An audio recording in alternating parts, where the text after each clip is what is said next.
Bright and Songless, A Tale from the City Unending, by Nathaniel Blake Johnson.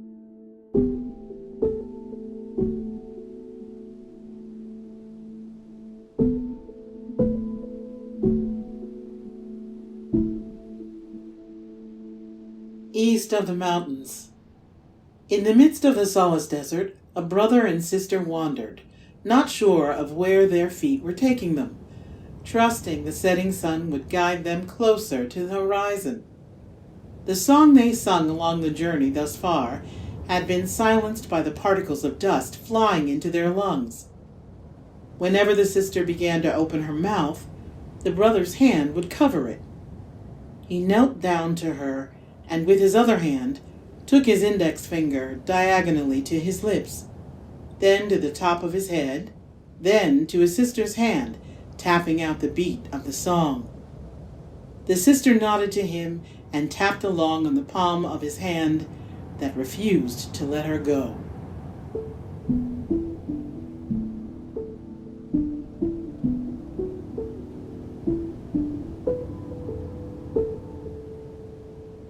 The wind shifted the sand underneath them, but they were still covered by the tarp the brother set up. The poles holding up the tarp wavered without buckling under the pressure, though the wind did its best to uproot them from the hole the brother dug. The sound of the wind and the sand whipping across the metal was all they heard. "How did we get here?" the sister asked. "We're still on the right path. There's more to the Barrow area than the map showed," the brother elaborated. "We're still in the city Unending." "I can't tell." "Where else can anyone go from a glacier in the Burr Gilead to where we are just by crossing the street?" They settled under the tarp for a nap to hide away from the sun at its most unforgiving point of the day. The brother laid there with his eyes tracing a map drawn from memory. His frustration raised because the certainty he had in his mind waned, like every footprint he and his sister left behind them. The compass his dad gifted him was lost in the District of Consequence during the last bomb strike. The alarm boomed through the entire neighborhood. The few belongings they carried were swept into their backpacks. He snatched his sister into his arms and ran through the shattered glass window of the furniture store they quartered themselves into for what they hoped would have been at least a week. When he reached the street corner, he suddenly felt the absence of the compass chain rubbing against his fingers. It had become an extension of himself, as the chain had come to be wrapped around his fingers since leaving their family home. He turned once he remembered. He left it inside one of the drawers of the dresser that was marked down 75% off. Must go. End of manufacturing. He stepped 1 foot back to return into a running stance and found himself jolted into the air, flying the opposite direction.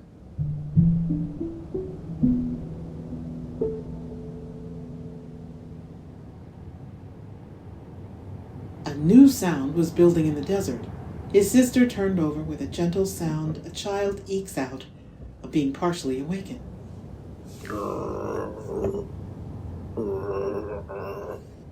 He heard that sound emulate from his body over the last days, and he sacrificed to ensure that the sound would not come from his sister. Sadly, his food portions ran their limits for them both. They were to continue traveling to Monarch Wing, which was 2.5 miles from where they supposedly were. He looked at his sister and wondered the use of waking her, only to have her remember that her stomach was empty. So she slept. Eventually, he slept.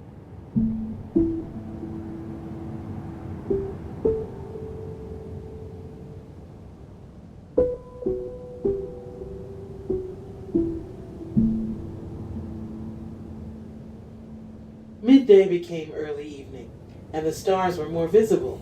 The sister felt a chill come across her, and she felt around the ground for something to wrap herself inside, but she could not find anything. She opened her eyes to see the sky lighted. The stars held her gaze, but the lower her eyes came, the bigger they grew. Her mouth opened, but she did not care, nor was she aware of the dirt entering. She stumbled onto her feet, letting her eyes be her guide. Her breathing grew huffier as she reached back for her brother, not taking her eyes off of what was in front of her. Her fingers reached his hoodie, and she yanked at it in the same pattern of her breathing. He woke slowly to the section of his hoodie being tethered. He jumped when he recognized it was his sister's hand. He scrambled to his knees in front of her, not understanding what was wrong with her, but seeing the urgency in her eyes. What? She pushed him aside, throwing her arms to the space ahead. He turned, and immediately his eyes equaled the size of hers. "The horizon!" the sister marveled. The expanse of space held a mountain range traceable along the dark canvas. Protruding from the pointed lines of the multiple peaks was a light that stretched as far as the mountains. Its brightness seemed a dull glow, but the radiance reached for miles into the sky above it. "The horizon!" It can't be. The brother rubbed his head, turning the opposite direction. His sister felt a rush and sprinted towards the mountain range. For the first time in months, the sister mustered the independence to strike out on her own without the need of her brother's hand holding hers. She did not need his reassurance that they were proceeding on the right path. For a split moment, she forgot that he was with her on this journey. The first few steps were new until the steps following became her freedom. We didn't travel that far from the district of Hammers. I'm not sure. He returned his gaze back to his sisters, running toward the mountains.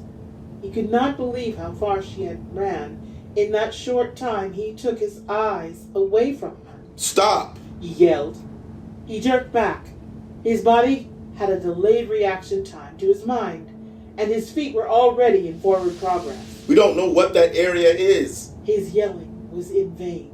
Both he and his sister ran without will.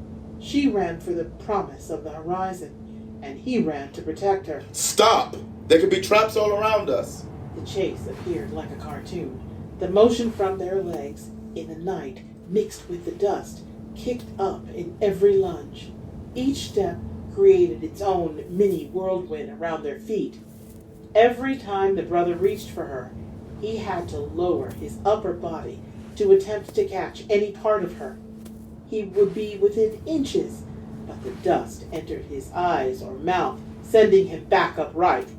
His irritation inflamed, and his attempt at gripping her without harm was forgone. He readied himself before catapulting his body towards her. He caught one of her arms, and they both hurled into the ground, rolling like tumbleweed. When they finally came to a stop, the brother laid on the sand, sprawled out limbless. The sister rose, disoriented, but still set on the mountains. She crawled to a stand and kneeled to the right before straightening herself. Suddenly, she found herself moving her feet in midair, and her body turning a half circle to face her steely-eyed brother. Don't you ever run from me like that. The silence after squashed all the sisters' jubilation in the previous seconds. There is no way that is the horizon. I may not know where we are, but I damn sure know where we ain't. But it's everything people told us it would be like, she countered with her chin lowered, afraid to meet his stare. You have to start thinking. If these people who talked about what the horizon looked like actually saw it, they wouldn't be any other place except the horizon. I know you're only 8, but you're going to have to start thinking a few years ahead of your age. You're only 15! If that's not the horizon, what is it? He winced while trying to stand. A pang shot through his left side. She saw the glow again, and the waning happiness started to peek back. We have to find out! What is it? He repeated. What do you want me to say? It's a trap. You don't know that! We're going back. He concluded as he grabbed the back of her jacket, forcing her further from hope. No! She fought out of her mouth. She slapped at her brother. Please, please, listen to me, please! If you don't stop hitting me, I'm going to drag you back. She kicked him in the back of his calf, and they fell backwards. She put her body weight on top of his side, and he squirmed in pain. She turned to face him. But there's still people. They'll have food and water, and we are about to die. We can at least see what they got. He rolled over her. Get off me! He rubbed his left side, relieved somewhat. His sister was receptive to advice. You're right, that's good thinking. She got to her feet first, and he stretched out to her. Help me up. Are you okay? I'm fine. Landed a little too hard when I tackled you. Sorry for running off like that. Just don't do it again.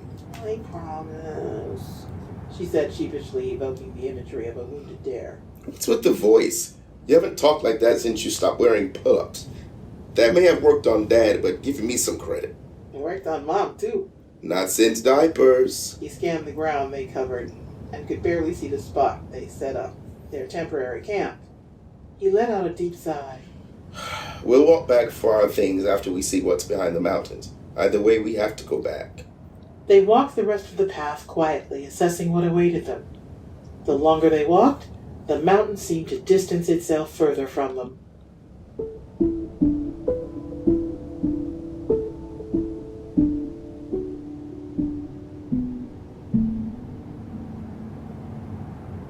Are you going to be able to climb it? He asked with heavy concern. I will. No sooner had she made the statement did she commit by placing her foot deep into the incline of the mountain. With a deep breath that she exhaled and pulling her weight up, she embarked upwards. The brother waited until she was a few feet ahead. He studied as best he could the outline of the mountainside. Once you go up about 75 feet, go to your right. It looks like it goes flat and you can walk up for a little way. I don't know what 75 feet looks like. I'll tap you on your heel when to move then. Thank you. If it gets too steep, where there are no footholds or it gets dangerous, we're turning back down. No questions asked. He knew internally his sister was rolling her eyes. Do you hear me? She climbed higher. Do you hear me? The deepness in his voice made her quiver, but she would not give him the satisfaction of knowing he had caused that reaction. She snapped, Yes, I hear you. Anybody that is around is going to hear you too. Be quiet.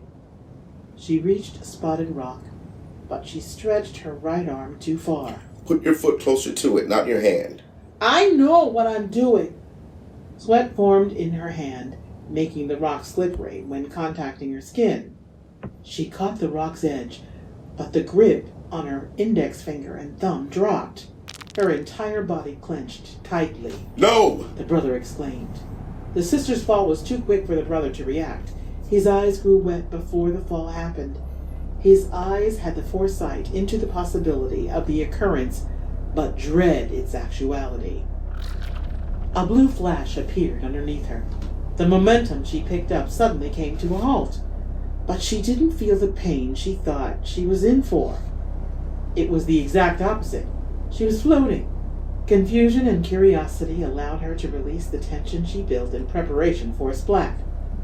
She let her legs dangle. Her arms were free, but something blocked them from full extension. She was levitating above the ground with nothing visible supporting her. She opened her eyes to her brother, whose shocked disbelief could not express the relief he felt in his heart. I can't get to my feet, she struggled. Slowly, black material began to appear in separate appendages. Her fear began to seize her. Her brother descended the mountain, almost eclipsing his sister's speed. Once able, he jumped to land, falling to his knees from the pressure. He was in front of two half-legs. The head was inches away from his sister's face. They were unable to move as the unrecognizable object held them physically and mentally. It stopped revealing any more features and allowed the moment to set in. We love guests at Prison.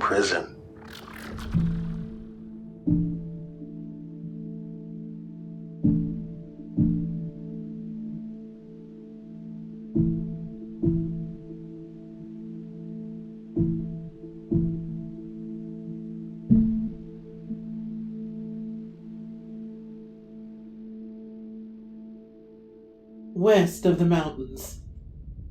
The Songless Desert was under the surveillance of a renegade camp that was funded by several defense companies, both private and public, and the city council who managed to underwrite the camp's foundation into several amendments in bills passed predating the inception of the city Unending. Among the amendments passed was a passage that their creation and the Songless Desert itself would be deemed as classified knowledge. In the borough arid, the Songless Desert covered the southwest portion.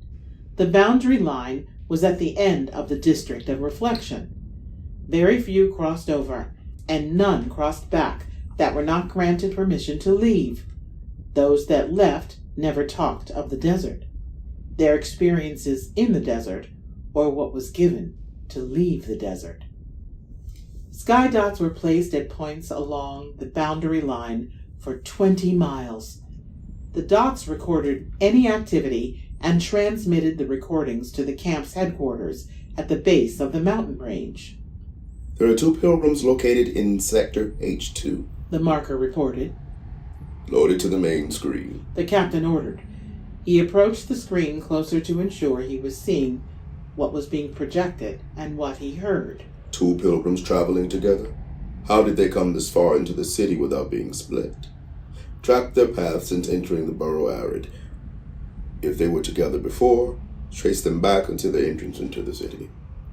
Do I trace them into the city's limits? Nothing outside of the city's parameters matters to us. But if they were apart, if I did not ask, you don't have to ask. The captain fixated upon the brother and sister, specifically the one hand holding the other. The contact they openly showed under the harsh conditions left an impression on him. He noticed the brother's grip tighten as they continued further into the desert. I'll be at the fountain. Report to me once you complete the file components. Yes, Captain. The marker had trepidation in saying anything further, but he felt his duty called him to be bold in such moments. The sand is choking them. I don't see how they can last much longer. The captain recognized that the marker did not pose a question. He dismissed it because he was not focused on if it was said in sarcasm or out of the marker's astute correction in knowing how to appease the captain ever since he joined on the captain's last campaign. If they were able to sojourn into however many boroughs and districts they have since entering the city, it is doubtful that some slight wind-blown sand would enter their travels. Something of a higher nature is at work. He walked away with that something gnawing at his chest. His ability to maintain a demeanor that went unmoved by any minor intrusion or major obstacle was his signature that endorsed him into his current leadership role of the last 28 years.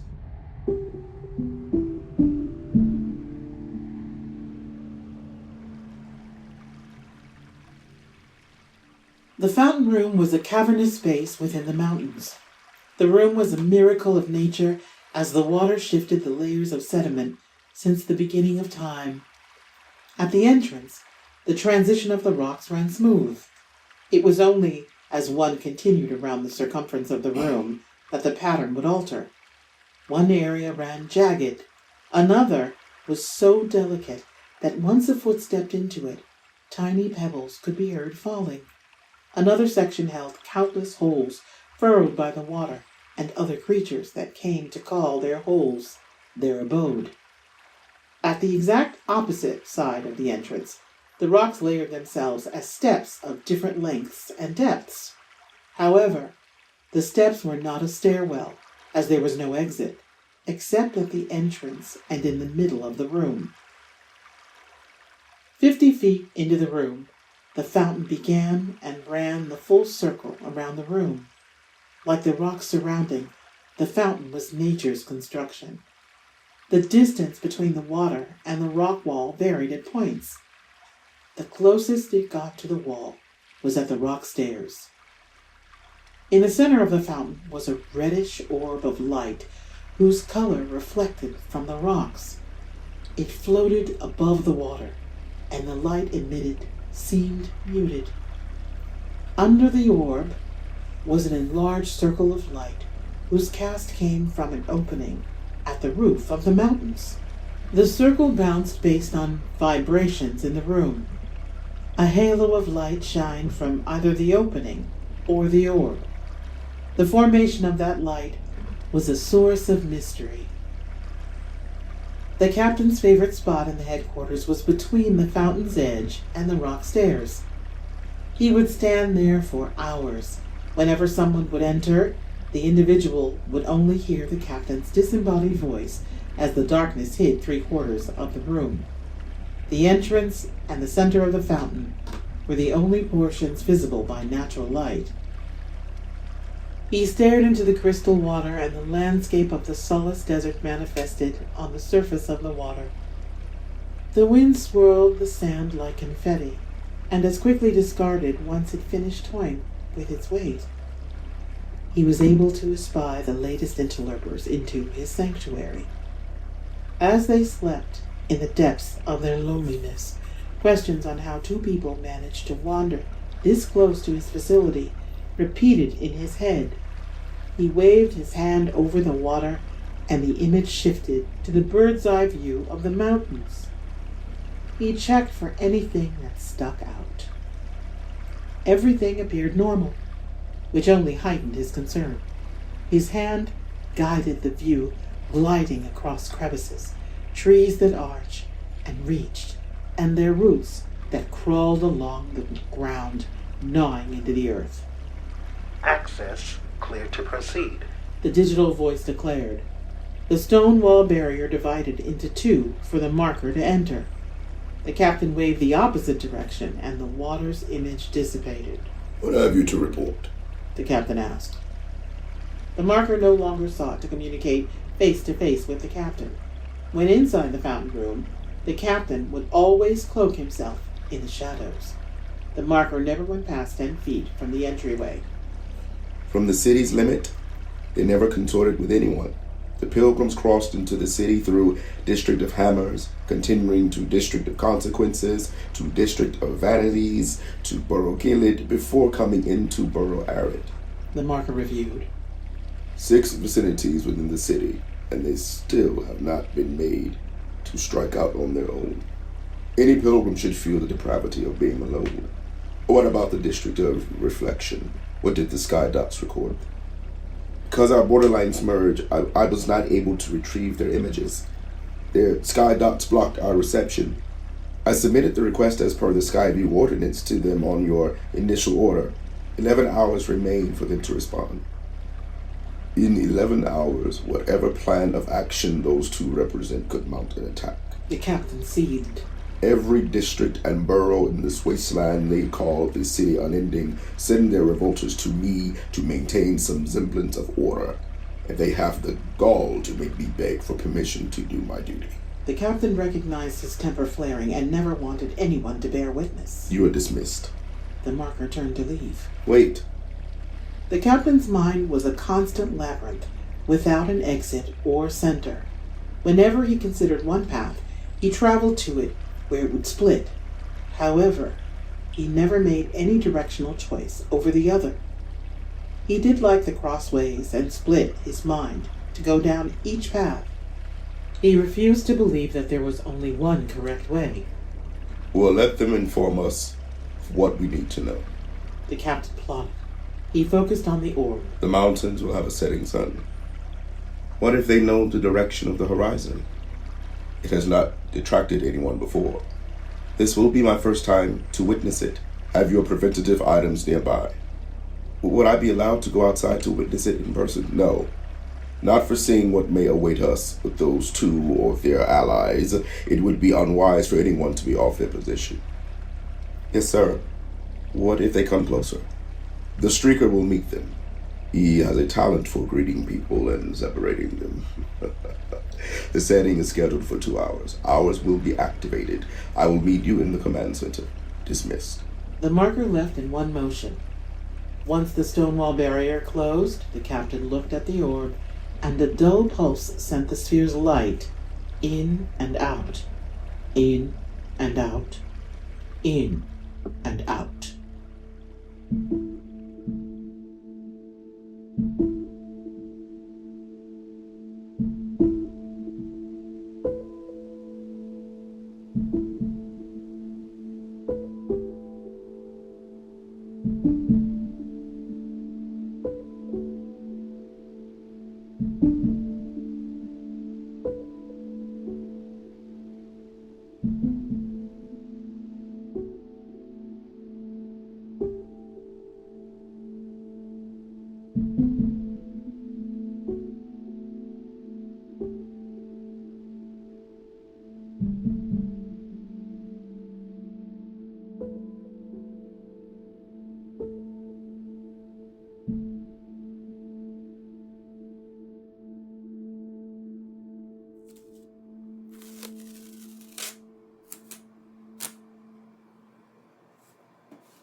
Hi everyone, Monty here, coming to you from my apartment in the city I live in where I am packing up boxes. The City Unending is a collaborative project led by Monty D. Montalegre and produced by Wolf Mountain Workshop. This episode of The City Unending was written by Nathaniel Blake Johnson and performed by Susan Durrell, Moses C. Magruder, and Nathaniel Blake Johnson. You can follow Wolf Mountain Workshop on our social media, which is Wolf Mountain Workshop anywhere that matters, for updates on The City Unending, Tales from Wolf Mountain, and anything else we feel like telling you about. We'll be back next week with our final episode. Till then, find us and tell us something you love about your city. Bye.